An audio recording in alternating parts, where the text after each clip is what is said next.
మదమెక్కిన భూస్వాములకు తెగబలిసిన కామందులకు కలలో నరసింహం నువ్వేలే రేపవలు నిలకడలేక రెక్కల్ని ముక్కలు చేసే నిరుపేదల ధైర్యం నువ్వయ్యా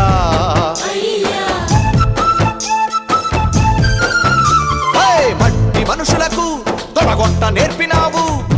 నోరు లేని మూగ జీవులకు నాలుకైతివా తండ్రి తెల్లవారి లేచి నిన్నే పొద్దు పడుపును చూసేమో పొద్దు వంకేటప్పుడు నిన్నే తలచి దీపం పెడతాము మీలోన ఒక్కడిగా నన్ను చూస్తే చాలమ్మా ప్రతి జన్మల మీతోనే